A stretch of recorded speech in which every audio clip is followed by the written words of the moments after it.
This program is sponsored by Supra Pacific Financial Services Limited, a BSE listed NBFC.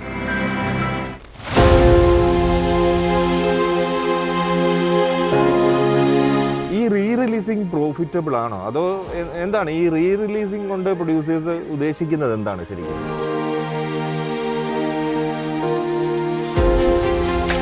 Budget എന്ന് പറയുന്ന സാധനം എൻ്റെ ഒരു കൺസേണേ അല്ല.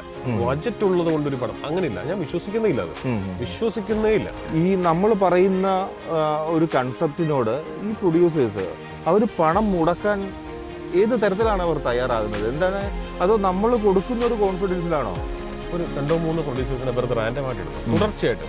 അവരുടെ കഴിഞ്ഞ 8-9 പടങ്ങൾ ബാക്ക് ടു ബാക്ക് ഫ്ലോപ്പാണ്. ഇൻഡസ്ട്രി A to Z പഠിച്ച് മനസ്സിലാക്കിയിട്ടുള്ള ആൾക്കാരാണ്. അവർക്ക് അറിഞ്ഞൂടെ അപ്പൊ അന്ന് പൊട്ടാൻ പോകുന്ന പടമാണ്.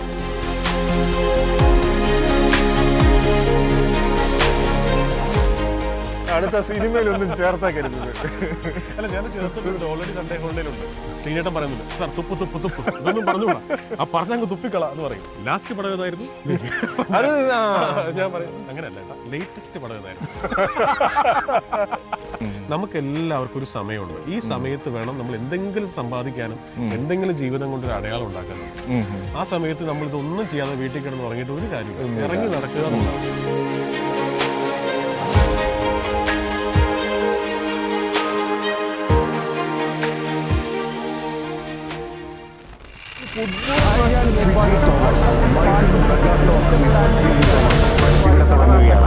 ഇതൊരു പ്രത്യേക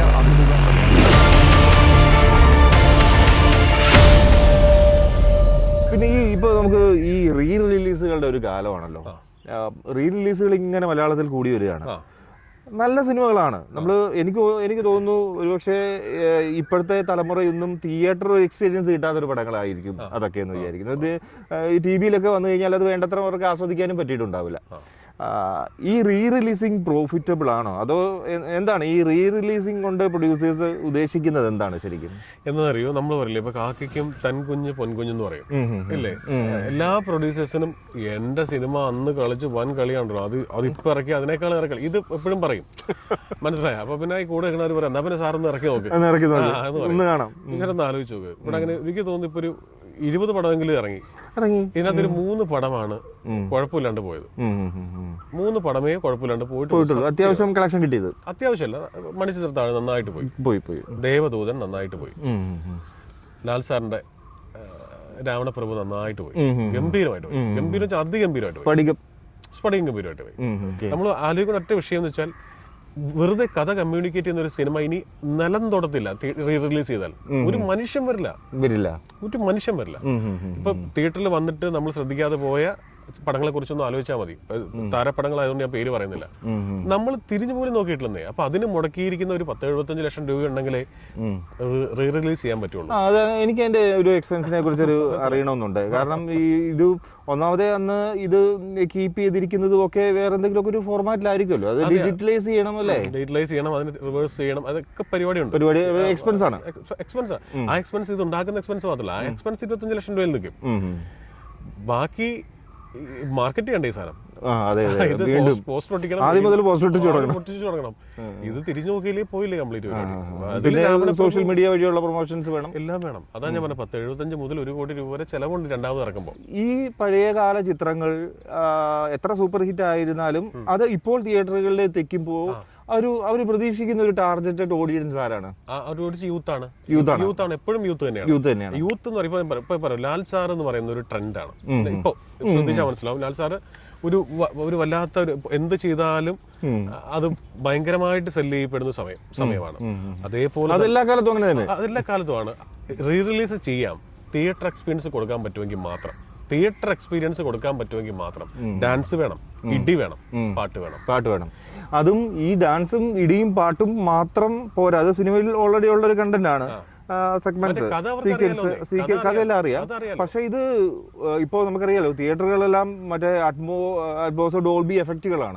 അപ്പൊ ഈ സൗണ്ടിലും ഒക്കെ ആ എഫക്ട്സ് ഇതിലേക്ക് ആഡ് ചെയ്യണ്ടേ? അത് ചെലവാണ്. എല്ലാം പരിപാടിയുണ്ട്. അതൊക്കെ ഇപ്പോഴും സാധ്യമാവും അല്ലേ? പഴയകാല ചിത്രങ്ങളൊക്കെ അത് കുഴപ്പമില്ല. ഈ ബിഗ് ബഡ്ജറ്റ് സിനിമകൾ എത്തിയാൽ, അല്ലെങ്കിൽ ഇപ്പോൾ ജിസിന് അങ്ങനത്തെ ഒരു ആഗ്രഹം ഉണ്ടോ? ഒരു വലിയ റിസ്ക് ആണ് ഒരു ബിഗ് ബഡ്ജറ്റ് സിനിമ കൊണ്ടുവന്ന് അത് ബോക്സ് ഓഫീസ് ഹിറ്റ് ആക്കുക, തിയേറ്റർ കളക്ഷൻ ഉൾപ്പെടെ മറ്റേ സാറ്റലൈറ്റ് റൈറ്റ് OTT, പിന്നെ വമ്പൻ ഹിറ്റ്, അങ്ങനെ ഒരു സിനിമ വമ്പൻ ഹിറ്റ് എല്ലാ ഡയറക്ടേഴ്സും ആഗ്രഹിക്കുന്ന കാര്യം.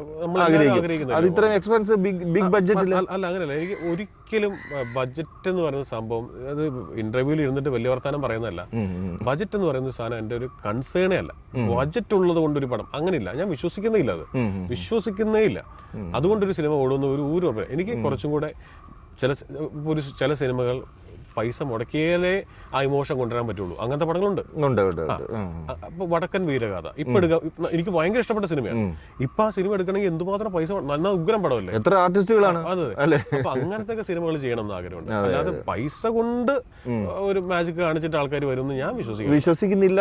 ജിസ് വിശ്വസിക്കുന്നില്ല. പക്ഷെ അത്തരത്തിൽ ഒരു ബിഗ് ബഡ്ജറ്റിന് കേരളത്തിൽ സ്കോപ്പ് ഉണ്ടോ? മീൻസ് ഇപ്പൊ ഒരുപക്ഷെ അത് ഡബ് ചെയ്ത് പാൻ ഇന്ത്യൻ ലെവലിലേക്കോ ഓവർസീസ് ഒക്കെ പോയാലും അതിന് ഒരു പ്രോഫിറ്റബിൾ ആകുമോ? ഒരു ഇൻവെസ്റ്റ്മെന്റ് ഉള്ള റിട്ടേൺ കിട്ടുമോ? ഉറപ്പായിട്ടും ആവും. അതിന്റെ എക്സാമ്പിൾ ആണ് ലൂസിഫർ എന്റെ എക്സാമ്പിൾ ആണ്.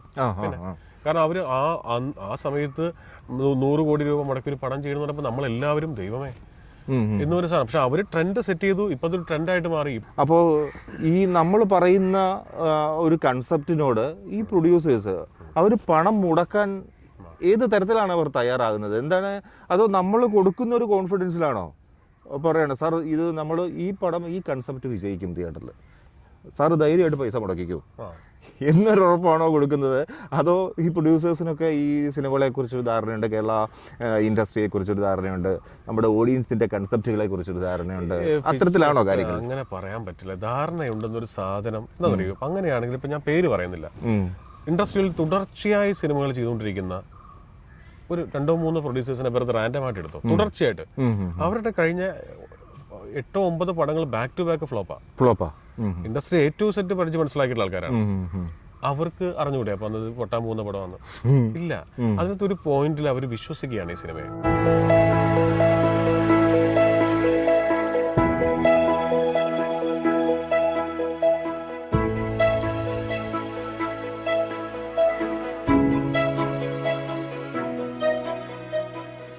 ഓക്കെ, നമ്മൾ നേരത്തെ സംസാരിച്ചു ഈ റീമേക്ക് ചെയ്ത് വരുന്ന സിനിമകളുണ്ട്, അപ്പം ഡബ് ചെയ്ത് വരുന്ന സിനിമകളുണ്ട്, അന്യഭാഷാ സിനിമകൾ.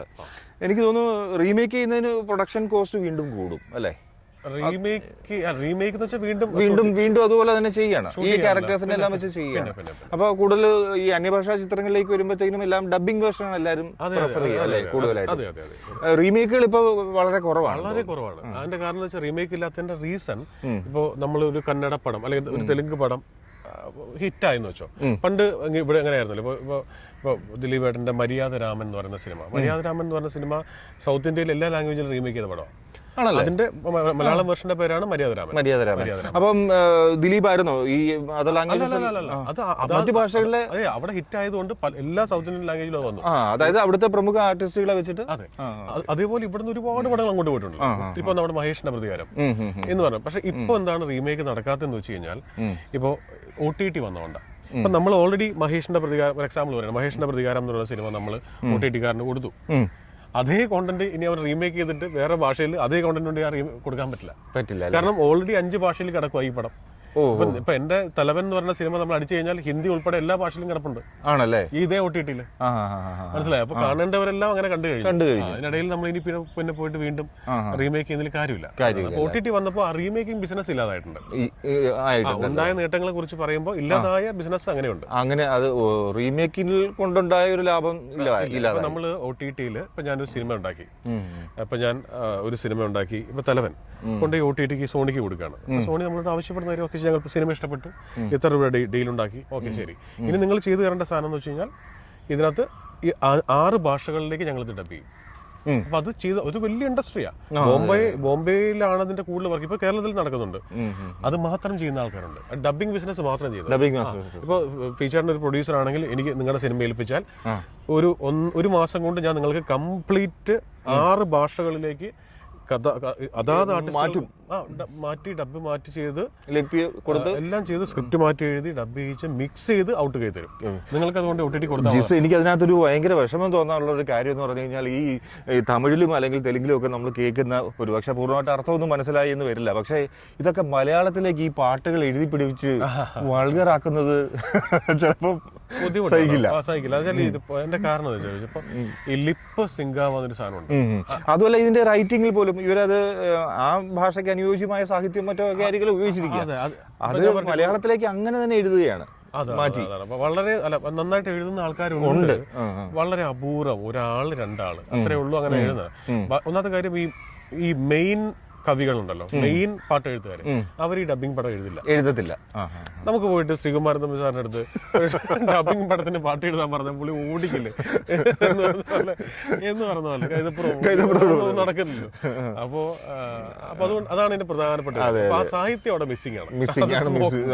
സാഹിത്യം മിസ്സിംഗ് ആണെന്ന് മാത്രമല്ല ആവശ്യമില്ലാത്ത വാക്കുകളൊക്കെ അതിനകത്ത് കയറി വരികയാണ്. എങ്ങനെയെങ്കിലും ഒക്കെ തള്ളിവിടുക എന്ന് പറയില്ലേ. പണ്ടൊക്കെ ചിരഞ്ജീവിയുടെ ചിത്രങ്ങളൊക്കെ ഇങ്ങനെ മലയാളത്തിൽ എനിക്ക് തോന്നുന്നു അന്നൊക്കെ കുറച്ചുകൂടെ സ്റ്റാൻഡേർഡ് ഉണ്ടായിരുന്നത്. ഇപ്പൊ കുറച്ച് ഞാൻ ഇതുപോലത്തെ സിനിമകളൊക്കെ ഡബ് സിനിമകളൊക്കെ കണ്ടപ്പോൾ പാട്ടുകൾ വരുമ്പോഴാണ് നമുക്കൊരു കലിപ്പ് തോന്നുന്നത്. പിന്നെ കമ്പാരിറ്റീവ്ലി പുഷ്പ 1 പാട്ടുകൾ നല്ലതായിരുന്നു.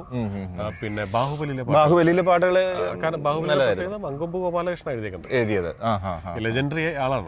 മങ്കൊമ്പ് ഗോപാലകൃഷ്ണൻ എഴുതിയ പാട്ടുകളാ ബാഹുബലിയിലെ പാട്ടുകൾ. അദ്ദേഹം തന്നെയായിരുന്നു മലയാളം സംഭാഷണങ്ങളും. പിന്നെ ഇതില് പുഷ്പ 1 ഉള്ള പരിപാടി അറിയാവുന്നൊരുതിനാണ് എഴുതിയിരിക്കുന്നത്. അപ്പൊ ഈ ഡബിങ് അക്സെപ്റ്റ് ചെയ്യും. ഇപ്പൊ മലയാളികൾ ആണേലും ഇപ്പൊ നമ്മൾ നേരത്തെ പറഞ്ഞു പ്രമുഖ മലയാളികൾക്ക് ഇഷ്ടമുള്ള കുറച്ച് നടന്മാരുണ്ട് അല്ലേ. എനിക്ക് ഇപ്പൊ ഞാൻ രജനീകാന്തിന്റെ സിനിമകളൊക്കെ വന്നു കഴിഞ്ഞാൽ എനിക്ക് അതിന്റെ തമിഴ് വേർഷൻ കാണാനാണ് ഇഷ്ടം. ഇപ്പൊ അല്ലു അർജുന്റെ ആണേലും തെലുഗു നമുക്ക് മനസ്സിലാവില്ല, അത്രയും മനസ്സിലാവാത്തോണ്ട് കാണാത്തതാണ്. അതെ. പക്ഷെ പാട്ടുകളുടെ കാര്യത്തിൽ അങ്ങനെയല്ല. എനിക്ക് തെലുഗു പാട്ടുകൾ ആ പാട്ടിന്റെ രീതിയിൽ തന്നെ കേൾക്കാനാണ് ഇഷ്ടം. അർത്ഥം എന്ന് പറയുന്നത് നമ്മൾ ഹിന്ദി പാട്ട് കേൾക്കില്ല, എല്ലാം ഒന്നും പൂർണ്ണമാവില്ല, മനസ്സിലാവില്ല. എങ്കിലും പക്ഷെ ഇതൊക്കെ മലയാളത്തിലേക്ക് ഇങ്ങനെ മാറ്റി എഴുതുമ്പോഴാണ് ഒരു പ്രശ്നം തോന്നുക. അപ്പോൾ ഇതെങ്ങനെയാണ് ഈ ഇൻഡസ്ട്രി മുന്നോട്ട് പോകുന്നത്? എങ്ങനെയാണ് ഒരു കഴിവുകൾ തെളിയിക്കാനുള്ള വേദി എന്നുള്ള നിലയിലാണോ അതോ ഒരു കച്ചവടം എന്ന നിലയിലാണോ ഈ ഇൻഡസ്ട്രി ഫോക്കസ് ചെയ്യപ്പെടുന്നത്, പ്രത്യേകിച്ച് മലയാളം ഇൻഡസ്ട്രി? എപ്പോഴും ഇതിന്റെ ഒരു മിക്സ് ആണ് നല്ല കൊമേഴ്ഷ്യൽ ചേരുവകൾ ഉണ്ടാക്കുന്നത്. ഈ മിക്സിന്റെ പേരാണ് കൊമേഴ്ഷ്യൽ ചേരുവ എന്ന് പറയുന്നത്. ആ മിക്സ് തന്നെയാണ് ആ കൊമേഴ്ഷ്യൽ.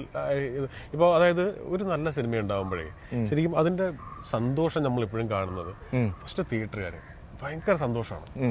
തിയേറ്ററുകാരുടെ ഒരു സന്തോഷം ഭയങ്കരമാണ്. ഈ ഡയറക്ടേഴ്സിനെ വിളിക്കും, ഈ കേരളത്തിന്റെ എല്ലാ ഭാഗത്തുള്ള തിയേറ്റേഴ്സിനെ നമ്മളെ വിളിക്കും. നല്ല സിനിമ ഓടുമ്പോൾ, നല്ല സിനിമ ചെയ്യുമ്പോൾ അവരെല്ലാവരും വിളിക്കും, നമ്മളെ വിളിച്ച് അപ്രീഷിയേറ്റ് ചെയ്യും, സംസാരിക്കും.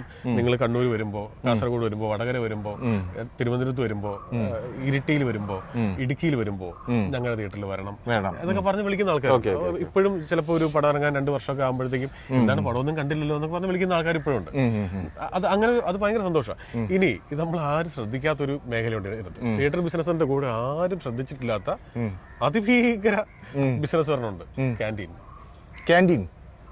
നമ്മൾ ആരും ശ്രദ്ധിക്കാത്തൊരു ഏരിയ ആണ്. ക്യാൻറ്റീൻ മീൻസ് ഈ പ്രൊഡക്ഷൻ ലൊക്കേഷനിൽ സെർവ് ചെയ്യുന്ന theatre canteen. Theatre canteen theatre canteen അമിത വിലയാണെന്നൊക്കെ പറഞ്ഞ് വലിയ പ്രശ്നമൊക്കെ ഉണ്ടായിരുന്നു. അവസാനം കോടതിയൊക്കെ ഇടപെട്ടു. മീൻസ് വെള്ളത്തിന് വരെ വില കൂടിക്കുന്നു, ഐസ്ക്രീമിന് ഭീകര വില, ഐസ്ക്രീമിന് പൊള്ളിക്കുന്ന വില എന്നൊക്കെ പറഞ്ഞു. അപ്പൊ അതുകൊണ്ട് തിയേറ്ററിലുള്ള ക്യാൻറ്റീൻ ബിസിനസ് ഒരു വലിയ ബിസിനസ്സാണ്. നമ്മൾ പറയുമ്പോൾ തിയേറ്ററുകാരൻ, നമ്മൾ സന്തോഷത്തെ കുറിച്ച് പറയുമ്പോൾ തിയേറ്ററുകാരുടെ സന്തോഷത്തെ കുറിച്ച് പറയുമ്പോൾ ക്യാൻറ്റീൻകാരുടെ സന്തോഷം കൂടെ നിറഞ്ഞു കഴിക്കും. കൊടുക്കാൻ ഒരു ചായ ആയിക്കോട്ടെ, എല്ലാത്തിനും ഒരു 3 times എങ്കിലും പോപ്കോൺ കുട്ടികളായിട്ട് കഴിഞ്ഞാൽ അവർക്ക് പോപ്കോൺ വേണം. അതെ, അതാണ് നമ്മള് വീട്ടിൽ കൊടുത്താൽ പിള്ളേർ കഴിക്കുകയില്ല. പോപ്കോൺ വേണം. ആ പോപ്കോൺ കഴിച്ചില്ലെങ്കിൽ സിനിമയാവില്ല. ഇന്റർവെല്ലിന് പോപ്കോൺ എത്തിയിരിക്കണം. ഇപ്പൊ നമ്മളൊക്കെ പോകുമ്പോൾ പ്രശ്നം വെച്ചാൽ കയറുമ്പോഴേ വാങ്ങിക്കും, ഇന്റർവെൽ ആകുമ്പോൾ തീരും, പിന്നെ വീണ്ടും പോയി മേടിക്കണം. ഇപ്പം നമുക്ക് ഇപ്പൊ എറണാകുളത്തെ തിയേറ്ററുകളിലൊക്കെ നമ്മൾ പ്രീമിയം ടിക്കറ്റുകളിലേക്കൊക്കെ പോയി കഴിഞ്ഞാൽ ഫുഡ് നമ്മുടെ മുമ്പിൽ കൊണ്ടുതരികയാണ്. അപ്പൊ അങ്ങനെ അതും കച്ചവടമാണ്. എല്ലാം ബിസിനസ്സിലേക്ക് മാറി. അങ്ങനെ തന്നെ വേണം. എപ്പോഴും അങ്ങനെ ഒരു ഇൻഡസ്ട്രി എന്ന് പറയുമ്പോൾ അതെല്ലാം അതിന്റെ ഈച്ച് ആൻഡ് എവറിത്തിങ് ഇങ്ങനെ മുറിച്ച് ബിസിനസ് ആക്കണം. എനിക്കിത് ഭയങ്കര സന്തോഷമുള്ള ഒരാളാണ്. എല്ലാത്തിനും ഇപ്പൊ നമ്മളിപ്പോ ഞാൻ പറയട്ടെ, ഇൻഫിലിം ബ്രാൻഡിങ്, നമ്മളിപ്പോ ഇതിനകത്ത് വിട്ടുപോയ ഒരു സാധനം ഇൻഫിലിം ബ്രാൻഡിങ് സിനിമ. അത് എക്സ്ട്രാ ഇൻകമാണ് ഒരു പ്രൊഡ്യൂസറെ സംബന്ധിച്ചിടത്തോളം. ഒന്ന് വ്യക്തമാക്കാമോ? ഇൻഫിലിം ബ്രാൻഡിങ്, അതായത് ഫീച്ചറിന് ഒരു ഫോൺ കമ്പനിയുണ്ട്, അല്ലെങ്കിൽ നിങ്ങൾക്ക് ഒരു ബൈക്ക് കമ്പനിയുണ്ട്. ഈ ബൈക്ക് കമ്പനി എന്റെ പേര് XYZ എന്നാണ് വെച്ചോളൂ. ഈ XYZ ആയിരിക്കും എന്റെ നായകൻ ഉപയോഗിക്കുന്നത്. മനസ്സിലായോ? അപ്പൊ നിങ്ങൾ ആ ഉപയോഗിക്കാനുള്ള ബൈക്കും തരും, അതിന്റെ കൂടെ ഒരു വലിയ എമൗണ്ടും തരും. അതാണ് ഈ എനിക്കത് ജിസ് പറഞ്ഞപ്പോൾ ചില കാര്യങ്ങളൊക്കെ കത്തി. ചില സിനിമയുടെ ഒരു പാട്ട് സീനോ അല്ലെങ്കിൽ ആക്ഷൻ സീനോ ഒക്കെ നടക്കുമ്പോഴത്തേക്കും ഏതെങ്കിലും ഒരു കമ്പനിയുടെ ഒരു ബ്രാൻഡ് ഒരു പ്രൊഡക്റ്റിന്റെ ഒരു പരസ്യമൊക്കെ ബാക്കിൽ ഇങ്ങനെ കാണാം. അതിന്റെ ഗുണം എന്ന് വെച്ചാൽ അത് എത്ര തവണ ടിവിയിൽ വരുമ്പോഴും നമ്മൾ അവിടെ തന്നെ കാണും. എത്ര നാൾ കഴിഞ്ഞും കാണും. സംഭവം ഇപ്പോ ഞാൻ ചെയ്തിട്ടുണ്ട് വിജയ് സൂപ്പറും പൗർണമിയിലും അജു വർഗീസ് ആസിഫിനെയും ബാലു വർഗീസിനെയും കൊണ്ട് മുണ്ട് കൊടുത്തിട്ട് അഭിനയിക്കുന്ന 25,000 രൂപ എന്ന് പറയും. മുണ്ട് കൊടുത്ത് അഭിനയിക്കാൻ പറയും. അങ്ങനെ 25,000 രൂപ കൊടുത്തിട്ട് ഇവർക്കാണെങ്കിൽ പൈസ കിട്ടിയിട്ട് വലിയ കാര്യമുണ്ട്. അജു വർഗീസ് പറയും 25,000 രൂപ വരാം, നിങ്ങൾ മുണ്ട് കൊടുത്തിട്ട് അഭിനയിക്കാൻ പറയും. അപ്പൊ ഇവര് കിറ്റക്സിന്റെ പരസ്യം അഭിനയിക്കുന്നതായിട്ട് വിജയ് സൂപ്പർ പൗർണമിയിലുണ്ട്. ലുങ്കി എടുത്തു എന്നിട്ട് ഇവര് ഇങ്ങനെ ഒരു പാട്ട് സീനിൽ ഇവരെല്ലാം കൂടെ വണ്ടി പോകുമ്പോൾ പെട്ടെന്ന് ഹോർഡിംഗ് കണ്ട് ഇവര് നിർത്തി ഞെട്ടി ഐസ്ക്രീം കഴിച്ചുകൊണ്ട് നോക്കുന്ന ഒരു ഷോട്ടുണ്ട്. ഈ അത് നമ്മൾ കല്ലുകടി ഇല്ലാതെ ഇൻഫിലിം ഉപയോഗിക്കുന്ന രീതിയാണ്. ഒട്ടും അത് രേച്ചിക്കട്ടില്ല. ആ സിനിമയുടെ ഒരു അല്ലാത്ത സാധനം ഇപ്പൊ ഒരു ബിസ്ക്കറ്റിന്റെ പരസ്യം അഭിനയിക്കുമ്പോൾ ബിസ്ക്കറ്റ് നമ്മൾ ആരും ഇങ്ങനെ പിടിച്ച് കഴിക്കാറില്ല. ഏതൊരു പണം കണ്ടപ്പോ ഇങ്ങനെ കാപ്പിയുണ്ട് കയ്യില്, ആർട്ടിസ്റ്റിന്റെ കയ്യില് ബിസ്ക്കറ്റ് പേര് ഇങ്ങനെ പിടിച്ചേക്കാം, അങ്ങനെ ബിസ്ക്കറ്റ് കഴിക്കില്ലല്ലോ. അപ്പൊ ഇത് ഗുണം ചെയ്യുന്ന ഇൻഫിലിം ബ്രാൻഡ്. ഇപ്പോ എന്തെങ്കിലും ഒരു ഷോട്ടിലായാലും എന്തെങ്കിലും ഒരു പ്രൊഡക്റ്റോ പ്രത്യേകിച്ച് വണ്ടികൾക്ക് അത് ഭയങ്കര ഗുണമാണ്. ഇപ്പൊ നായകൻ ഉപയോഗിക്കുന്ന വണ്ടി ഇന്ന കളറിലെ ഇന്ന കാറാണ് എന്ന് പറഞ്ഞു കഴിഞ്ഞാൽ അത് ഭയങ്കര സംഭവം. ഇപ്പൊ എനിക്ക് തോന്നുന്നു ലാൽ സാറിന്റെ സത്യനന്ദിക്കാട് സാറിന്റെ ഒരു സിനിമയുണ്ട്, ഷീലാമയൊക്കെ അഭിനയിച്ച പടമാണ്, സ്നേഹവീടല്ലേ, അങ്ങനെയാണ്. അതില് ലാൽ സാർ യെല്ലോ നാനോ കാറാണ്. അപ്പൊ ഭയങ്കര ഡിമാൻഡ് അവിടെ. ഞാൻ ഓർക്കുന്നുണ്ട്, മറ്റേ 20ാം നൂറ്റാണ്ടിൽ മോഹൻലാൽ വരുന്ന ഒരു മാരുതി കാറാണ്. പക്ഷെ അതൊക്കെ ഇൻഫിലിം ബ്രാൻഡിംഗ് ആണോ അറിയില്ല. അല്ല, അന്ന് ഇൻഫിലിം ബ്രാൻഡിംഗ് അല്ല, അന്ന് ആ പരിപാടിയില്ല. അല്ല, അന്ന് അതല്ലേ ഉള്ളൂ. ഇപ്പൊ മണിച്ചിത്രത്താഴ് എന്ന് പറയുന്ന റോയൽ ഫാമിലിയുടെ കഥ ഇവിടെ ഷൂട്ട് ചെയ്ത കുറെ ഏരിയ ഇവിടെ ഷൂട്ട് ചെയ്ത സിനിമയാണ്. അതിൽ ഈ റോയൽ ഫാമിലി ഉപയോഗിക്കുന്നത് മാരുതി 800 ആണ്. ബെൻസ് പോലും അല്ല. മനസ്സിലായോ? അപ്പൊ അതൊക്കെ അതിന്റെ ഒരു മെയിൻ ആസ്പെക്ട്സ് ആയിട്ട് വരും അല്ലേ. പിന്നെ മറ്റൊന്ന്, നമ്മൾ ഇൻവെസ്റ്റ്മെന്റ് റിട്ടേണിനെ കുറിച്ച് സംസാരിച്ചു. ഇതൊരു ശരിക്കും സിനിമ എന്ന് പറഞ്ഞു കഴിഞ്ഞാൽ ഒരു കലയാണല്ലോ. കല എപ്പോഴും ഒരു ബുദ്ധിപരമായ ഇന്റലക്ച്വൽ പ്രോപ്പർട്ടി കൂടിയാണ്. അതുകൊണ്ട് തന്നെ ഒരു ഇന്റലക്ച്വൽ പ്രോപ്പർട്ടി എന്ന നിലയിലും ഇത് നമ്മൾ അക്സെപ്റ്റ് ചെയ്യപ്പെടേണ്ടതാണ്, അല്ലെങ്കിൽ അത് ഇന്റലക്ച്വൽ പ്രോപ്പർട്ടി ആക്ടിലൊക്കെ പെടുന്നതാണ്. IP റൈറ്റ്സ് വേറെയാണ്. IP റൈറ്റ്സ് ഉണ്ട്. അപ്പൊ അതൊരു വരുമാന മാർഗമല്ലേ ആണ്. അല്ല, ഇപ്പൊ നമ്മള് OTT-കാർക്ക് പണം കൊടുക്കുമ്പോൾ റൈറ്റ്സും IP റൈറ്റ്സും സെപ്പറേറ്റ് ആണ്. രണ്ടായിട്ട് ചിലവര് പറയും നിങ്ങൾ തരുന്നോ, IP റൈറ്റ്സ് തരുന്നോ, ഇല്ല അന്ന് IP റൈറ്റ്സ് ഇല്ലെങ്കിൽ ഞങ്ങൾ എടുക്കുന്നില്ല എന്ന് പറയും. അപ്പൊ IP റൈറ്റ്സ് അത് ഗണിക്കപ്പെടുന്നുണ്ട്, എന്തായാലും അത് കാൽക്കുലേറ്റ് ചെയ്യപ്പെടുന്നുണ്ട്. ഇപ്പൊ ഇപ്പോഴത്തെ ഇപ്പൊ നമ്മൾ ഉൾപ്പെടെ എല്ലാ ഹോട്ട്സ്റ്റാർ ഉൾപ്പെടെയുള്ള, സോണി ഉൾപ്പെടെയുള്ള, നെറ്റ്ഫ്ലിക്സ് ഉൾപ്പെടെയുള്ള, ആമസോൺ ഉൾപ്പെടെ എല്ലാവരും ഇന്റലക്ച്വൽ പ്രോപ്പർട്ടി റൈറ്റ്സും കൂടെ ഉൾപ്പെടെയാണ് പണം മേടിക്കുന്നത്. അപ്പോൾ അതിന്റെ സാധ്യത ഇപ്പൊ ജിസ് പറയുകയാണെങ്കിൽ എനിക്ക് തോന്നുന്നു, പ്രത്യേകിച്ച് ഈ മ്യൂസിക്, സ്ക്രിപ്റ്റ് അല്ലെ, ഇതിന്റെ കണ്ടന്റ് സംബന്ധിച്ച് എന്തെങ്കിലും ഇതിനൊരു കോപ്പിയടിയോ ഒക്കെ സംഭവിച്ചു കഴിഞ്ഞാൽ നമുക്ക് ഇവർക്ക് ലീഗലി ഇടപെടാൻ പറ്റും. അതുകൊണ്ടല്ലേ ഇപ്പൊ നമുക്കൊരു പാട്ട്, ഇപ്പൊ ഞാൻ എഴുതിയ പാട്ട് പോലും എനിക്ക് പാടി അപ്പോഴത്തേക്കും മറ്റേ കോപ്പി റൈറ്റ്സ് വരുമല്ലോ. മനസ്സിലായോ? ഞാൻ പാടിയ പാട്ട് പോലും പാടാൻ പറ്റില്ല. ഈ ഒരു ചാനലില് ഈ കഴിഞ്ഞ ഓണത്തിന് അതിഥിയായിട്ട് പോയപ്പോ അവർ ഞാനിങ്ങനെ ഓക്കെ അടുത്ത് നമുക്ക് വെൽക്കം ചെയ്യാം ജസ്റ്റ് ജോ എന്ന് പറയാൻ മറ്റേ സാധനം തുറക്കുമ്പോൾ നമ്മൾ അതിന്റെ നടന്നു വരുമ്പോൾ ഇവര് ഫില്ല് ചെയ്യാൻ വേണ്ടി ഓർക്കസ്ട്ര ടീം എന്റെ ഒരു പാട്ട് വായിച്ചു. അവര് പാട്ടിന്റെ BGM വായിച്ചു. ഈ സാധനം ടെലികാസ്റ്റ് ചെയ്ത സമയത്ത് എന്റെ എൻട്രി ഇല്ല, ഞാൻ പെട്ടെന്ന് പ്രത്യക്ഷപ്പെട്ട പോലെ സ്റ്റേജിൽ നിൽക്കുക. അപ്പൊ ഞാൻ ഡയറക്ടറോട് ചോദിച്ചാൽ അപ്പൊ എൻട്രി എടുത്ത് സാർ അത് ഇടാൻ പറ്റില്ല സാർ, ഇട്ടെന്റെ പിറ്റേ ദിവസം അടിച്ചു പോയിന്ന്. പാട്ട് ഇട്ടെന്റെ പേരിൽ മാത്രം. ഞാൻ എഴുതിയ പാട്ടാട്ടോ. ഞാൻ എഴുതിയ പാട്ട് എന്തായാലും പാട്ട് പറഞ്ഞാലോ പാട്ട് പാടിയാലോ പ്രശ്നമാകും. അതുകൊണ്ട് ജിസിനെ കൊണ്ടിപ്പോ അത് പാടിക്കുന്നില്ല. ഇനിയിപ്പോ നമ്മുടെ കണ്ടന്റിന് അത് പ്രശ്നമാണെന്ന് വിചാരിച്ചിട്ട്. അപ്പോ അങ്ങനെയാണ് കാര്യങ്ങൾ. അതെ. അപ്പൊ ഇതാണ് എനിക്ക് ഈ പ്രോഗ്രാമിന്റെ ഒരു ഐഡിയ ഭയങ്കരമായിട്ട് ഇഷ്ടപ്പെട്ടു. കാരണം എനിക്ക് എപ്പോഴും പറയാൻ ഇഷ്ടമുള്ളൊരു കാര്യമാണ്, നമുക്കറിയാവുന്ന ഇപ്പൊ ഇത് കേൾക്കുന്ന ആൾക്കാർക്ക് നമുക്ക് ഇപ്പൊ 2 പക്ഷമല്ലല്ലോ, ഒരു 10,000 പക്ഷമുണ്ടല്ലോ. ഒരു കാര്യം, നല്ലൊരു കാര്യം നിങ്ങൾ പറഞ്ഞാൽ അപ്പൊ തന്നെ അതിന്റെ താഴത്ത് വന്ന് കമന്റ് ഇട്ട്, എന്നാ പിന്നെ നിന്റെ പടത്തിലൊന്നും അതൊന്നും കാണാത്തത്. കഴിഞ്ഞ ദിവസം ഞാൻ ഏതൊരു പടത്തിന്റെ എനിക്ക് ഒരിക്കലും വേറൊരു ഡയറക്ടറുടെ പടത്തെ കുറിച്ച് അപ്രീഷിയേറ്റ് ചെയ്യുന്ന ഒരു മടിയില്ല കേട്ടോ. എനിക്ക് ഭയങ്കര സന്തോഷമാണ്. നമ്മളതിനെ കാണുന്നത് നമ്മുടെ ഒരു നിരീക്ഷണവും നമ്മൾ പഠിക്കാൻ ഉപയോഗിച്ചു. അയാളുടെ ഒരു ടൂൾ ഞാൻ എന്റെ ടൂളാക്കി മാറ്റി, എനിക്കത് പഠിക്കാൻ ഉപകരിച്ചു. ഈ അർത്ഥത്തിലാണ് ഞാൻ എന്നെ അപ്രീഷിയേറ്റ് ചെയ്യുന്നത്. അപ്പൊ ഞാൻ ഇവിടെ നിൽക്കുമ്പോൾ എന്റെ അല്ലാതെ എല്ലാ സിനിമകളെ കുറിച്ച്, കുറെ പടങ്ങളെ കുറിച്ച് പറഞ്ഞു. ഇതൊക്കെ എനിക്കത് ഒരു ബുദ്ധിമുട്ടില്ല, കാരണം ഇതൊക്കെ എന്നെ പഠിപ്പിച്ച സിനിമകളാണ്. എനിക്ക് അല്ലെങ്കിൽ ഏതെങ്കിലും രീതിയിൽ എന്റെ ജീവിതത്തിലെയോ എന്റെ ഒരു പ്രൊഫഷണൽ കരിയറിന് ഉപകാരപ്പെട്ട സിനിമകളാണ് ഞാൻ ഈ പറഞ്ഞ പടങ്ങളൊക്കെ. അതുകൊണ്ട് എനിക്കത് പറയാൻ ബുദ്ധിമുട്ടില്ല. അങ്ങനെ ഞാൻ കഴിഞ്ഞ ദിവസം ഏതൊരു ഇന്റർവ്യൂവിൽ, റോസ് ബോളിന്റെ ഒരു ഇന്റർവ്യൂവിൽ ഞാൻ ഇന്ന പോലെ ദിലീഷ് പോത്തിന്റെ ഒരു സിനിമയുടെ തുടക്കം എൻട്രി സീനിനെ കുറിച്ച് ഞാൻ ഇങ്ങനെ പറയാണ്, വാദവരാതെ സംസാരിക്കുകയാണ്. അപ്പൊ അത് മുറിച്ചിട്ട് പെട്ടെന്ന് അതൊരു ദിവസം വൈറലായി.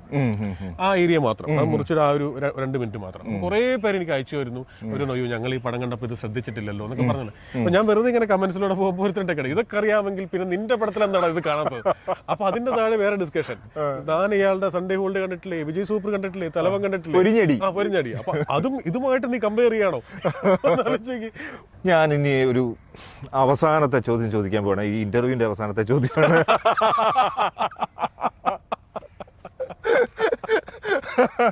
ഞാൻ ആ വാക്ക് പിൻവലിച്ചു. കിടക്കട്ടെ. അതിപ്പോ ഫീച്ചർ പറഞ്ഞില്ലെങ്കിൽ ഞാനിപ്പോ തുപ്പിയനെ. അടുത്ത സിനിമയിലൊന്നും ചേർത്താക്കരുത്. അല്ല, ഞാൻ ചേർത്തിട്ടുണ്ട്. ഓൾറെഡി സൺഡേ ഹോളിഡേയിലുണ്ട്. എന്തോ ഒരു കാര്യം ലാൽ ജോസിന്റെ കഥാപാത്രം പറയുമ്പോ ശ്രീനേട്ടൻ പറയുന്നുണ്ട്, സാർ തുപ്പ് തുപ്പ് തുപ്പ്, ഇതൊന്നും പറഞ്ഞുകൂടാ, ആ പറഞ്ഞങ്ങ് തുപ്പിക്കള എന്ന് പറയും. അപ്പൊ ഞാൻ തുപ്പിക്കള. അങ്ങനെ ഒരു ആചാരമൊക്കെ ഉണ്ടല്ലേ, പറഞ്ഞ വാക്ക് പഠിച്ചു പോയി കഴിഞ്ഞാൽ തുപ്പിക്കള. ശരി ശരി ശരി. അപ്പൊ ഈ ഇന്റർവ്യൂ നമ്മൾ അവസാനിപ്പിക്കുന്നതിന് മുമ്പ് ഒരു ചോദ്യം കൂടി. ഇപ്പൊ കറക്റ്റ് ആയില്ലേ? ഇപ്പൊ കറക്റ്റ് ആയി. ഓക്കെ.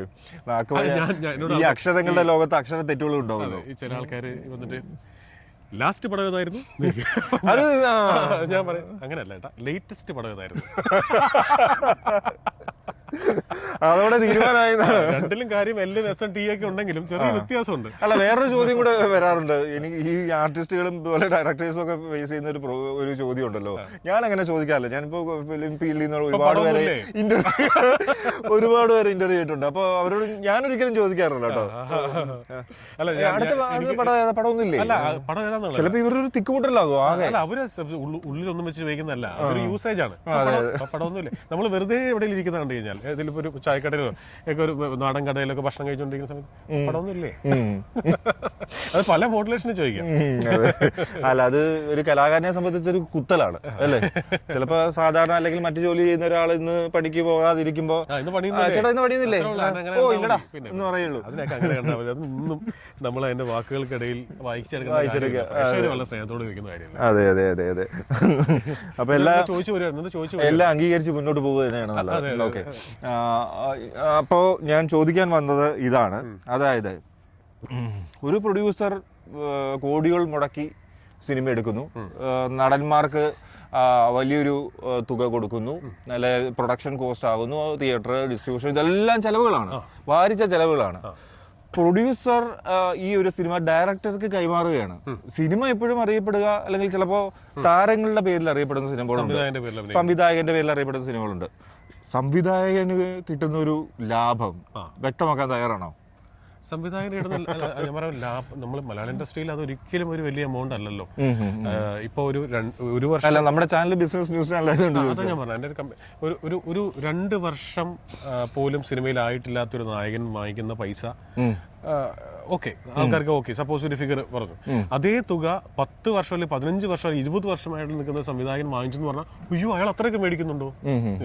കേരള ഫിലിം ഇൻഡസ്ട്രിയിൽ, മലയാള ഫിലിം ഇൻഡസ്ട്രിയിൽ ഒരു അപൂർവം 2-3 ഡയറക്ടേഴ്സിന് അവർ ചോദിക്കുന്ന പൈസ അത് എത്ര കൂടുതലാണെങ്കിലും കിട്ടും. അതിന്റെ കാരണം ഡിമാൻഡ് ഉള്ളതുകൊണ്ടാണ്. ഈ ഡിമാൻഡ് ഉണ്ടാക്കിയെടുക്കുക എന്നുള്ളതാണ് ഈ ഇന്ന് സിനിമയിൽ സ്വപ്നം കാണുന്ന ഒരു സംവിധായകനും. ജിസ് അങ്ങനെ ഒരു ഡിമാൻഡ് ഉണ്ടാക്കി എടുത്തിട്ടുണ്ടോ എന്നുള്ള ചോദ്യം ഞാൻ എടുത്തിരുന്നില്ല. എന്നാലും നമ്മുടെ ഡിമാൻഡ് ഒരിക്കലും നമുക്ക് അറിഞ്ഞുകൂടെന്ന് പറയാൻ പറ്റില്ല. നമ്മുടെ ഡിമാൻഡ് നമ്മൾ അറിയണം. അല്ല നമ്മൾ അറിയണം. അല്ലാണ്ട് നമ്മൾ ഭയങ്കര എളിമയിൽ പോയിട്ട് എന്റെ ഡിമാൻഡ് എനിക്കറിയാം. എന്റെ പടം ഏത് തരം ആൾക്കാരെ കാണുന്നതെന്നും എന്നെ തേടി വരുന്ന പ്രൊഡ്യൂസേഴ്സിന്റെ വിളികളും ഒക്കെ എന്തുകൊണ്ടാണ്. അപ്പൊ അതാണ് എന്റെ പ്ലസ് ഏരിയ. ഞാൻ പരിപോഷിപ്പിക്കേണ്ടത് ആ ഏരിയനാണ്. എന്നെ തേടി വരുന്ന പ്രൊഡ്യൂസേഴ്സ് ഇയാൾ ബജറ്റ് തീർക്കുന്ന ഡയറക്ടറാണ്, ഇയാൾ നമ്പർ ഓഫ് ഡേയ്സ് കുറച്ച് ഷൂട്ട് ചെയ്യുന്ന ആളാണ്, എന്നാൽ കോണ്ടന്റ് ഓറിയന്റഡ് പടങ്ങൾ ചെയ്യുന്ന ആളാണ്. ഇത്തരം ആൾക്കാർ എന്നെ തേടി വരുന്നുള്ളൂ. മറ്റവരെന്നെ വരുന്നേ ഇല്ല. 50 കോടി ഉണ്ട് എന്റെ കയ്യിൽ, നീ ഒരു പടം എടുത്ത് ആ ടീം എന്റെ അടുത്തേക്ക് വരുന്നേ ഇല്ല. എനിക്കത് അറിഞ്ഞുകൂടാന്ന് വെച്ചാൽ എനിക്ക് താല്പര്യമില്ല. അറിഞ്ഞുകൂടാ ഇതിന് അറിയാനൊന്നുമില്ലെന്നേ. കാശ് കൊടുത്താൽ ഏറ്റവും വലിയ എക്യുപ്മെന്റ്സ് ഇവിടെ കിട്ടില്ലേ? എക്യുപ്മെന്റ്സ് കിട്ടും. ഇന്ത്യയിൽ ഏറ്റവും വലിയ ക്യാമറമാനെ കിട്ടും. എല്ലാവരും കിട്ടും. അറിഞ്ഞുകൂടാ. നമ്മളൊരു ദിവസം നമ്മളിപ്പോ ഞാനൊക്കെ ഒരു ദിവസം 2 സീൻ ആവറേജ് ഷൂട്ട് ചെയ്യുന്നുണ്ടെങ്കിൽ ബജറ്റ് കൂടുന്ന പടങ്ങളിൽ നമുക്ക് 1/2 സീൻ ഷൂട്ട് ചെയ്താൽ മതി ഒരു ദിവസം. പണി കുറവാ. ശരിക്കും പണി കുറവാ. സമയം എടുത്ത് റിലാക്സ് ചെയ്താ ഇന്ന് ഷൂട്ട് ചെയ്ത് നാളെ കണ്ടു നോക്കിയിട്ട് വർക്കായില്ല, മാറ്റി ഷൂട്ട് ചെയ്യാം. അങ്ങനെയൊക്കെ ചെയ്യാം. നമുക്കത് ചെയ്യാൻ പറ്റില്ല. നമ്മള് പറഞ്ഞ ദിവസം തീർക്കണം. ആ കമ്മിറ്റ്മെന്റ് ഉണ്ട്. അപ്പൊ അതുകൊണ്ട് നമ്മളുടെ പ്ലസ് എവിടെയാണെന്ന് കൃത്യമായിട്ട് അറിയാം. അത് മാത്രമാണ് ഞാൻ പരിപോഷിപ്പിക്കാൻ ശ്രമിക്കുന്നത്. അതായത് ആസ് എ ഡയറക്ടർ ഒരു സെൽഫ് ബ്രാൻഡിങ് ജിസ് നടത്തിയിട്ടുണ്ട്. ഉറപ്പായിട്ട് നടത്തിയിട്ടുണ്ട്. കാരണം ഞാൻ ബ്രാൻഡ് വെച്ച് ബാർഗെയിൻ ചെയ്യാറുണ്ടോ? ഞാനത് നടത്തിയിട്ടില്ലെങ്കിൽ അത് തെറ്റാണ്. കാരണം ഞാൻ സിനിമയിൽ വരുന്നതിനേക്കാൾ 10 വർഷം മുമ്പ് അഡ്വർടൈസ്മെന്റിൽ വന്ന ആളാണ്. അഡ്വർടൈസ്മെന്റിൽ ഞാൻ ഇപ്പൊ ചെയ്തുകൊണ്ടിരിക്കുന്നത് എന്താ? ബ്രാൻഡിംഗ് ആണ്. പ്രൊഡക്റ്റുകളുടെ ബ്രാൻഡിങ്, അതിന്റെ പൊസിഷനിങ്, അതിനകത്ത് എല്ലാം ഉണ്ട്. ടെക്സ്റ്റൈൽ. അതിനു മുമ്പ് ടെലിവിഷൻ പ്രൊഡ്യൂസർ ആയിരുന്നു. അപ്പൊ ഇത് മിനി ഡിവി ഒക്കെ ഓർക്കുന്നുണ്ടോ? എല്ലാം ഉണ്ട്. ഇപ്പോഴും വീട്ടിലിരിപ്പുണ്ട്. അപ്പൊ ഇതൊക്കെ അറിയാവുന്ന ഒരാൾ നമ്മൾ സെൽഫ് ബ്രാൻഡിങ് ചെയ്തില്ലെങ്കിൽ കാര്യം ഇനി അങ്ങോട്ട് നമ്മൾ ചിലർ പറയുമോ ഞാൻ ആരെയും വിളിക്കില്ല, ഞാൻ ആരെയും പോയി കാണില്ല, ഞാൻ അത് പറഞ്ഞിട്ട് കാര്യമില്ല. വീട്ടിലിരിക്കത്തേ ഉള്ളൂ. നമുക്ക് എല്ലാവർക്കും ഒരു സമയമുണ്ട്. ഈ സമയത്ത് വേണം നമ്മൾ എന്തെങ്കിലും സമ്പാദിക്കാനും എന്തെങ്കിലും ജീവിതം കൊണ്ട് ഒരു അടയാളം ഉണ്ടാക്കാനുണ്ട്. ആ സമയത്ത് നമ്മൾ ഇതൊന്നും ചെയ്യാതെ വീട്ടിൽ കിടന്ന് ഉറങ്ങിയിട്ട് ഒരു കാര്യമില്ല. ഇറങ്ങി നടക്കുക എന്നുള്ളതാണ്. ഈ പണ്ടൊക്കെ പറയായിരുന്നു നിങ്ങൾ അർഹിക്കുന്നത് നിങ്ങളെ ഏത് കാലത്തും തേടി വരും. വെറുതെ നമ്മൾ അതിനു വേണ്ടി നമ്മൾ സെൽഫായിട്ട് നമ്മൾ അതിനു വേണ്ടി വാദിക്കണം, അഡ്വക്കേറ്റ് ചെയ്യണം. ശത്രുക്കളെ ഒതുക്കാൻ വേണ്ടി ആരോ പറഞ്ഞുണ്ടാക്കിയ സാധനം. നീ ഇറങ്ങണ്ട, നീ അവിടെ ഇരുന്നോ, നിന്നെ അന്വേഷിച്ച് വരും. ഒന്നുമില്ല. അപ്പൊ അതുകൊണ്ട് എന്തായാലും ഫിലിം ഇൻഡസ്ട്രി വളരെ കോമ്പറ്റീറ്റീവ് ആയിട്ട് മുന്നോട്ട് പോകുന്നു. മലയാള സിനിമ വളരെ ഭംഗിയായി മുന്നോട്ട് പോകുന്നു. വർഷങ്ങളിൽ ഇറങ്ങുന്ന സിനിമകളിൽ നല്ലൊരു ശതമാനം വിജയിക്കുന്നുണ്ട് എന്ന് തന്നെ പറയാം. ഇപ്പം ജിസിന്റെ സിനിമകളായാലും പ്രേക്ഷകർക്ക് വളരെ അഭിപ്രായപ്പെട്ട സിനിമകളാണ്. അതായത് തിയേറ്ററിലും അല്ലെങ്കിൽ തിയേറ്ററിലല്ല, ഇപ്പോൾ ടി വിയിൽ എത്ര പ്രാവശ്യം വന്നാലും വീണ്ടും പ്രത്യേകിച്ച് വിജയ് സൂപ്പറും പൗർണമിയും ഒക്കെ എത്ര കണ്ടാലും നമുക്ക് മടുക്കില്ല. അപ്പം അതുപോലുള്ള ചിത്രങ്ങൾ ഉണ്ട്. വളരെ നന്ദി ഈ ഒരു എപ്പിസോഡിൽ മൈഫിൻ മെഗാടോക്കിൽ എന്നോടൊപ്പം ചേർന്നതിന്. ഞാൻ ഈ സംസാരിക്കുമ്പോൾ പലപ്പോഴും ഫീച്ചേട്ടാന്ന് വിളിക്കുന്നത് ബഹുമാനം കൊണ്ടാണ്. കാരണം ഞങ്ങൾ പ്രായം കൊണ്ട് ഭയങ്കര വ്യത്യാസമൊന്നും ഉണ്ടാവില്ല. പക്ഷെ ഞങ്ങൾ ഒരേ സമയത്ത് ഒരേ ചാനലിൽ ചേട്ടൻ ന്യൂസ് റീഡറായിട്ടും ഞാൻ അവിടെ പ്രോഗ്രാം പ്രൊഡ്യൂസറായിട്ടും വർക്ക് ചെയ്തിരുന്നതാണ്. അപ്പം ഇങ്ങനെയൊക്കെ കണ്ടുമുട്ടാനും കൂടിച്ചേരാനൊക്കെ സാധിക്കുന്ന പല ഫോർമാറ്റിൽ കാണാൻ പറ്റട്ടെ. അതെ. ജിസിന്റെ ഒരു പെറ്റ് നെയിം ഉണ്ട്, ഞാൻ അതായിരുന്നു വിളിച്ചോണ്ടിരുന്നത്. എന്തായാലും ഇതൊരു ജിസ് അറിയപ്പെടുന്നത് ജിസ് ജോയ്, ഡയറക്ടർ ജിസ് ജോയ്. അപ്പൊ അങ്ങനെ തന്നെ ഇരിക്കട്ടെ. നമ്മൾ ഏത് പേരിൽ അറിയപ്പെടണം എന്ന് തീരുമാനിക്കേണ്ടത് നമ്മളാണ്, അല്ലേ? അപ്പം സൗഹൃദങ്ങളും കൂട്ടായ്മകളും ഒക്കെ എപ്പോഴും സജീവമാക്കി നിർത്തുന്ന ഒരു വ്യക്തിയാണ് ജിസ്. എല്ലാ ആശംസകളും തരുന്നു. ജിസ് ചെയ്യുന്ന സിനിമകളെല്ലാം ലാഭകരമാകട്ടെ, വിജയകരമാകട്ടെ, box office ഹിറ്റുകളാകട്ടെ.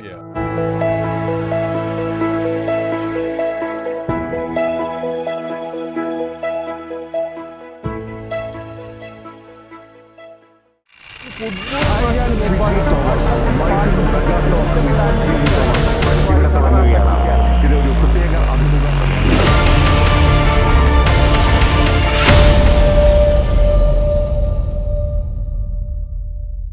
This program is sponsored by Supra Pacific Financial Services Limited, a BSE listed NBFC.